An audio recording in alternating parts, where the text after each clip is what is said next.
Hi everyone, welcome to my channel. ఈరోజు అయితే నేను గోధుమ రవ్వ ఉప్మా చేసుకుంటున్నాను.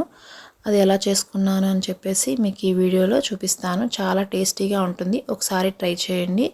ఇక్కడ నేను సన్నగా కట్ చేసి పెట్టుకున్న onions, potato, yellow capsicum, green capsicum, carrot, పచ్చిమిరపకాయలు, కొంచెం అల్లం ముక్క, కొన్ని పచ్చి బఠానీలు తీసుకున్నాను. స్టవ్ వెలిగించుకొని ప్యాన్ పెట్టుకొని 3 స్పూన్స్ ఆయిల్ వేసుకొని ఆవాలు, జీలకర్ర, కరివేపాకు వేసుకున్నాను. ఆ తర్వాత మనం కట్ చేసి పెట్టుకున్న వెజిటేబుల్స్ అన్నిటిని కూడా వేసుకోవాలి.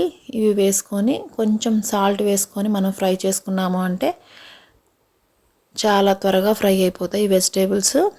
నా ఈ వీడియో కనుక ఫస్ట్ టైం చూస్తున్నట్లయితే నా ఛానల్ని సబ్స్క్రైబ్ చేసుకోండి, ఈ వీడియోకి లైక్ చేయండి.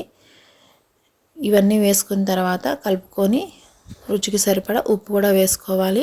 చాలా టేస్టీగా ఉంటుంది, చాలా బాగుంటుంది గోధుమ రవ్వ ఉప్మా.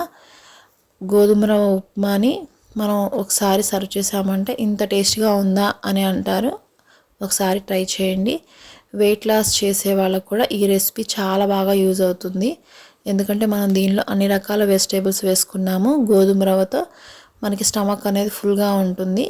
ఒకసారి వెయిట్ లాస్ చేసేవాళ్ళు ట్రై చేయండి.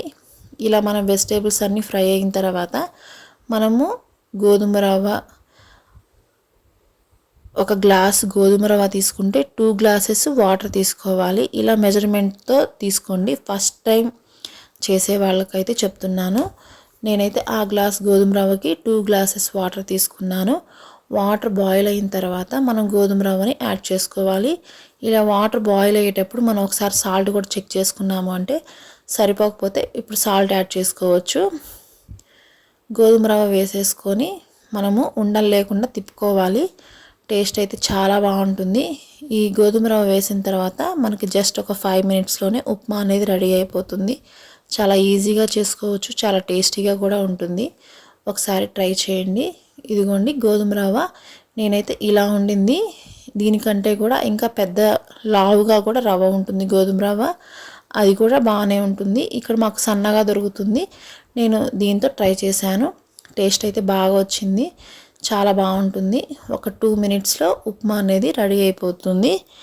ఇలా అయిపోయిన తర్వాత మనము స్టవ్ ఆపేసేసుకొని దీనిలోకి నెయ్యిలో కానీ లేదా నూనెలో కానీ పల్లీలు కానీ జీడిపప్పులు కానీ వేయించుకొని వేసుకున్నాము అంటే మనం తినేటప్పుడు క్రిస్పీగా తగులుతాయి. నేనైతే జీడిపప్పులు వేసుకున్నాను. జీడిపప్పుల ప్లేస్లో పల్లీలు కూడా వేసుకోవచ్చు. టేస్ట్ అయితే చాలా బాగా వచ్చింది.